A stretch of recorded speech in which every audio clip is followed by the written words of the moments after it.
and inspire our viewers to become better versions You're of watching the themselves. Power Hour. My next guest is an author, a movement master, and he's here to talk about the importance of self care. Ladies and gentlemen, please welcome Mr. Stephen Washington. Stephen, how are you? I'm well, thank you. Nice to be here with you, DJ Man, Larry. it's absolutely a pleasure having you on the show today. I want to jump right into this. hmm Let's explain to us what a movement master does. Well, I'm a movement master because movement has always been a part of my life. I pretty much came out of my mother's womb moving. I was a dancer at first. I remember being a kid and dancing around the living room in the 70s to Grace Jones and Stephanie Mills on the stereo, on the green shag carpet. Yeah, That was dance was my first love, and I eventually had a very beautiful and long career as a professional dancer in New York City. I was a dancer on Broadway and Disney's The Lion King for about the better part of a decade. And so dance and movement has always been a part of me, and it's my first language, it's my first love. And eventually that evolved into becoming a certified Pilates instructor. And then I studied Chinese medicine for a period of time in Chinese medicine school. Then I also became a massage therapist and a qigong instructor. So I know the language of the body, and I know the power of movement. How movement is medicine. We are designed to move, and practices like qigong and Pilates and even yoga, any of those mindful movement practices have intense and incredible power. And all we have to do is access them in some way, shape, or form. And the great thing about these modalities are that they are highly adaptable, that no matter where you are on the spectrum in terms of your experience, your ability level, there is an entry point. And right. just a moment ago, we were talking about back pain and how just doing some of the movements that you saw me teach online, how that gave you a bit of a reprieve in terms of the discomfort you were feeling in your body. And that's the power of this medicine, and that it's something that's accessible to each and every one of us. I mean, all you need is some instruction, but you also just need your body. And you Right. can do it anytime, anywhere, and do it at a level that's comfortable for you. We all, according to traditional Chinese medicine, we all have healing power within us. All Right. we have to do is learn how to access it, learn how to turn it on. And part of turning it on is practicing deep breathing as you move mindfully, and learning how to regulate your nervous system, because when our nervous system is at a point where it's not spiked, where we're not in that fight, flight, or freeze state, Right. our body is able to turn on those natural healing mechanisms that help us physically, mentally, emotionally, spiritually. Right. Now, I want to talk about that, accessing that healing. How can we access? I know you pretty much summed it up, but for some people who may not be quite, don't really get it too much, how can hmm we access that? How can someone say, you know what, I want to heal myself? Is it someplace we go mentally first? Mm. Does it start mentally before you actually say, okay, look, I'm gonna get on the floor, I'm gonna do this, and I'm gonna believe that it's gonna work? Where does it start? Where does that belief start? That's a really great question, DJ Larry. And I think it starts with being open and willing, right? Being open and willing to try something that's new, that's might be foreign to you. Often, when something that's introduced to us that's new and foreign, we can have a reaction that's um, tentative, scary, scared, fearful, cautious. But if we are willing to try something new and we are open to it, that's the first thing. So it is a shift in consciousness. And then it's a matter of actually doing it. And one of the things that I always teach people when they're just opening themselves up to all these different types of practices is to connect to their breath, right? Right. We take thousands of breaths per day. We take a countless number in our entire lives. And it's something that's always accessible to us, but many of us don't do it well. A lot of us hold our breath. A lot of Right. us hold our breath in the chest, which is what we call a stress breath. But if we allow the breath to move through us and breathe deeply, like into our belly, so the diaphragm moves. That is the first step in turning on this healing power within the body. It's just breathing deeply, breathing with awareness. And then you add gentle movement to that. I have countless videos online on YouTube and Instagram and TikTok and all those platforms, and on my website, Stephen Washington Experience, where I teach so many different gentle movement practices that people can tap into today if they have access to the internet. And I always say that, yes, it's wonderful if you can do a 30-minute to an hour long practice, but don't underestimate the power of 5 minutes. Right. Taking 5 minutes out of your day to focus on yourself, right? One of the things that I always teach is that self-care is something that we all need, right? We all need it in order to really survive and to thrive. But so few of us actually give that to ourselves because we're so focused on our jobs or the people that we love, the people that we serve, and we don't take care of ourselves. And we have to remember that, like they say on an airplane, you got to put your oxygen mask on first before you can assist the person next to you. Right. And that's the best thing that we can do for ourselves and for the people around us. So how do we access it? We start off by just taking deep breaths, connecting to our breath, and then following the instruction of a well-trained teacher, master of movement like myself. Right. We're talking about self-care. Explain to us, how important is self-care? It's incredibly important. One of the things that science has shown is that one of the chief drivers of chronic illness is stress. Right. Exactly. Now a certain amount of stress is healthy, right? Where our bodies are under stress just by being alive, just being on this planet Earth, because we have gravity. Gravity pulls our bodies down and holds us onto the ground, and that provides a certain amount of stress to the body. But that also makes us stronger and also makes us resilient. But stress can also be harmful when it's constant and when it's repetitive, and when we don't have practices to help alleviate the stress, help us to manage the stress. I've also heard that stress is an interpretation, right? Some people find roller coasters to be stressful, right? Terrifying and stressful. And then there are other people who love roller coasters. They love the feeling, the thrill. Same stimuli, but two different reactions. And so stress is an interpretation of the world around us.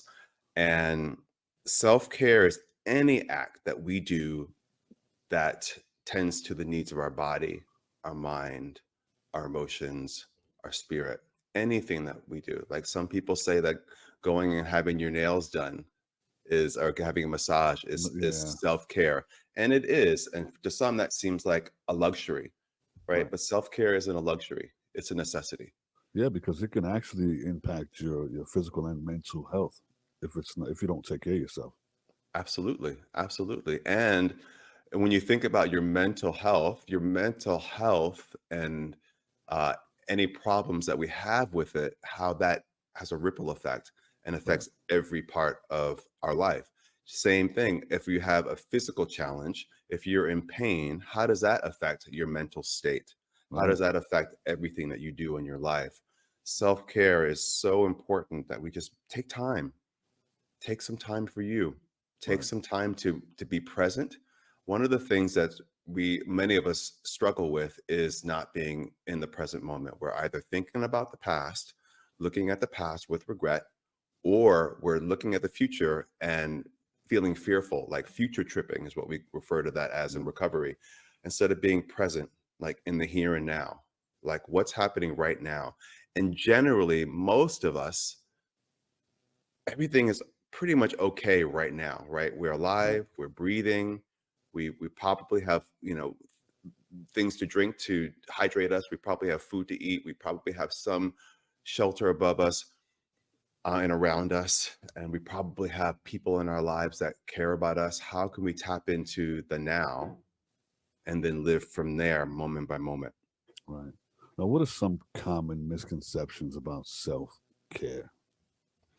Like I referred to a moment ago, there's a common misperception is that self-care is a luxury, right? Oh, Yeah. I don't have time to take care of myself. I don't have time. Like, all Stephen, all that sounds wonderful, but I don't have time for that. I'm too busy. Like I said, don't underestimate the power of taking 2 minutes to focus Right. on your breathing and take 10 deep breaths. Right. Right. It can start with that, just as simple as that. Right. Following your breath, noticing your breath, being aware of your breath, breathing deeply. So that's a common misconception. Self-care is not a luxury, it's a necessity. And self-care looks like what self-care means to me and looks like for me may be different for what it looks like for you. And Right. that's okay. It's whatever you feel helps enhance your overall well-being. Right. Now, what is some of the biggest things we can do for ourselves that you would suggest? Like, let's just say someone saying, listening to this broadcast right now and saying, well, you know what, I want to practice self-care. Where would you lead them to begin? Well, like I said, start with the breath. Start by paying attention to your breathing. I know it Okay. sounds simple, sounds too simple to be true or to be effective, but pay attention to your breathing. How many times are we triggered by something in life and it causes some sort of stress, some sort of anxiety, some frustration, some resentment? All we We have to do take is all we have to do is get behind the wheel of the car, and then we can automatically shift into that fight, or freeze response because there's traffic or somebody cuts us off. Are Yeah. you able to, in those moments, to take some deep breaths? Because what happens is when we're stressed out, when we're triggered, we start to hold our breath. Our breath becomes really shallow and we become dysregulated. So Right. that's an important thing that we can do to start to um, practice self-care. I also like to refer back to this saying that we have in addiction recovery is halt. Don't let yourself get too hungry, Mm. angry, lonely, or tired. So if you're hungry, eat something. Because if you're hungry, you're going to be not at your best, right? We're going to be dysregulated. So eat something. If you're tired, take a nap. If you're angry, connect to someone, talk it out, share Mm. what's going on with you. If we're lonely, again, connect to someone, talk. We are social creatures as human beings, and loneliness, isolation is an epidemic in this Right. country, in this world, really. Yeah. And I think the pandemic has exacerbated that, but also shined a light on just how disconnected and lonely we all are. So Right. just paying attention to those simple things is an important part of taking care of ourselves and also staying hydrated. Make Yes. sure that you are hydrated. Make sure that you're drinking lots of water. I know for myself, I love coffee. Coffee is great, but coffee can elevate your blood pressure. It could, Mm. for anyone who tends to lean towards anxiety, caffeine can exacerbate that. So be mindful of that. Be mindful of how much sugar you take into your body, and also make sure you drink a lot of water because if you are drinking coffee and tea, like especially black teas, Mm. it can dehydrate you. So for Right. every cup of coffee you have, you should be drinking multiple glasses of water Mm. because the brain needs to be hydrated, right? The body Right. and the tissues need to be hydrated. So those are really important things to do to take care of oneself. Right. You know what? I'm so amazed by your teachings and everything you do. How did you become who you are today in such a calm state? I mean, how did you get there? I know it was a process and it may have taken a while, Mm. but how did you get there, man? I like that. Oh, thank you so much. I think what you're observing is something that's been part of me my entire life.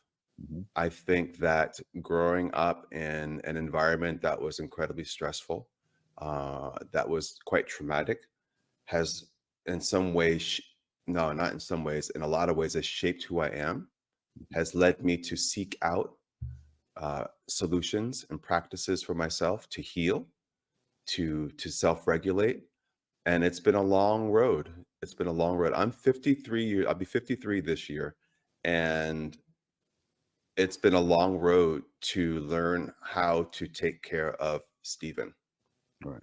how to tend to my needs physically, mentally, emotionally, spiritually. And it's a practice that I do one day at a time.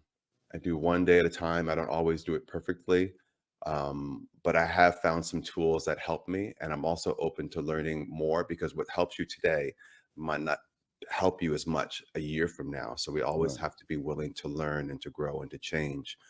Um, but I'm someone that has turned my pain into purpose, and Yeah. that has set me on a path and a trajectory that has led me to a lot of healing practices that enhance my life. And I feel called to share what I've learned, what has helped me, with other people, because I know that I'm not unique.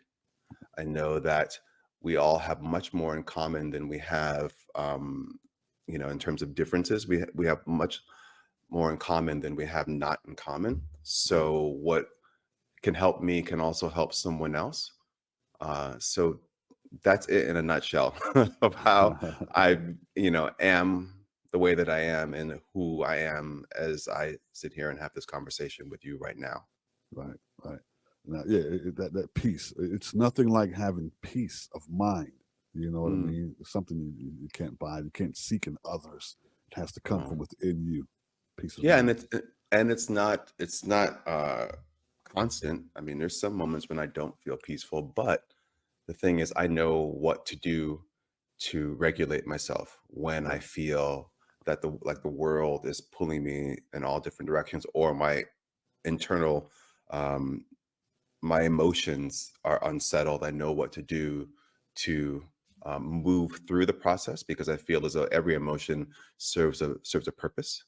Right. We should always give ourselves permission to feel our feelings, and that feelings change and feelings pass. And so I know how to allow that process to do its thing, and then eventually I can come back to a place of homeostasis, a place of balance, a place of more peace and serenity, because that is what I ultimately strive for in my life. But I don't do so at the expense of being human and just allowing myself to have a human experience, which means sometimes I don't feel comfortable. Sometimes I feel the effects of suffering. Right. I have that human experience. Right. Now you've written a book. What's the title? And tell us about it. Yeah, I wrote a book called Recovering You: Soul Care and Mindful Movement for Overcoming Addiction. And at the heart of the book is what we've been talking about this time that we've been together, Larry, is self care. Right. Um, Most people, I'm willing to say all people who deal with addictions, have not prioritized their well being, right? I think when we engage in addictive behavior, we are most definitely sacrificing important parts of ourselves. And the book is about learning how to take care of oneself, recovering parts of you that you may have lost as a result of your addictive behaviors. And I'm just basically share all the practices that have helped me along my recovery journey. I've been in recovery and been sober for almost 22 years. Wow. Um, and the practices that I share in the book, the mindful movement, deep breathing, meditation, self inquiry, and other tools, are what have really given me a life beyond my wildest dreams. So, again, at the heart of the book is self care, and it's for people who are dealing with addiction, but also it's for people who love people, who care about people who are dealing with addiction.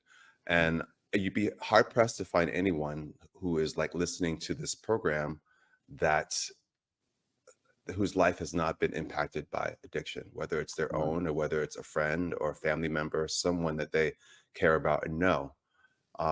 And we all need self care. We all need it. And again, most of us don't get enough of it. So that is the heart of Recovering You. And you can Right. find it on Amazon and other booksellers as well. Right. Now, before we go, we've talked about the importance of self care. We talked about it can possibly cause stress and other negative things that can happen within your body. What are some of the benefits of self care? Oh, gosh.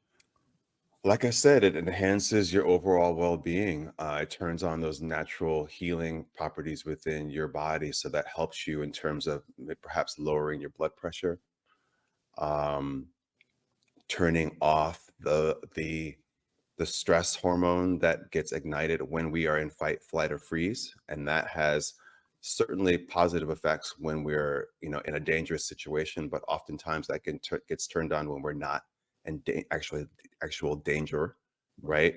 Our body will and our mind will interpret a situation as dangerous, turn on those chemicals in the body, but we're actually not in danger. And so that can have a harmful effect. And I think that's also connected to inflammation. We often hear about inflammation being a big problem for most of us. Right. So that's part of the stress response. So self-care helps us to manage that, bring our bodies into this sort of state of homeostasis, to self-regulate. Also, the benefits also affect us emotionally, right? There is something that about the medicine that I teach that helps us to regulate our emotions, to take a moment to pause and to check in. So much about life pulls us away from ourselves, distracts us. And self-care, taking time for yourselves helps you to check in, Right. pause and check in and notice how you're feeling. So many of us are so busy doing that we don't really pay attention to how we're feeling physically, emotionally, even mentally. And then also self-care is a way, and many different practices of self-care help us to calm the mind. Our minds are so busy. Yeah. They go a million miles a minute. Yeah. And it gives us a chance to check in. And then also when we can do all that, we're able to tap into our intuition. Mhm. We all have this inner wisdom. We Right. all have this insight that we receive, and oftentimes we feel it in our gut, right? And this Right. connection between the gut and the mind. And when we're able to slow down and check in, we're able to access that. And I in the process of learning how to take better care of oneself, and I teach this in the book, we get to a point where we're able to trust the inner wisdom that we have. So many Right. people live their lives not really trusting themselves, Yeah. perhaps looking outward for what should I do for answers to questions that they have. Not that we don't seek counsel from other people, trusted people, but we also have a sense of wisdom, a level of wisdom within ourselves that we don't always take advantage of. We don't always do things to help foster and develop that, and to trust that. Right. Yeah. We don't tend to listen to that small voice inside of us. Yeah. And, So and then we find ourselves saying, I knew I should have done such and such. Right. Something yeah, told me to, so yeah. yeah. But Steven, thank it's like even moments like that aren't wasted. right. Like, you might kick yourself for not paying attention to that little voice, but that's okay, because you're going to have another opportunity to listen to Right. that little voice, and maybe next time you'll listen more than you did before. There you go. Because it's always there. It's always there. Yeah. All right, Steven, I thank you so much for joining me on the show today. It's been a pleasure. We can go on this topic for hours. I really enjoyed it, and you must come back on the show and do it again. I would love to. Thank you. All right. Thank you so much. You're watching the Power Hour. You're watching the Power Hour. The Power. With DJ Larry Jones.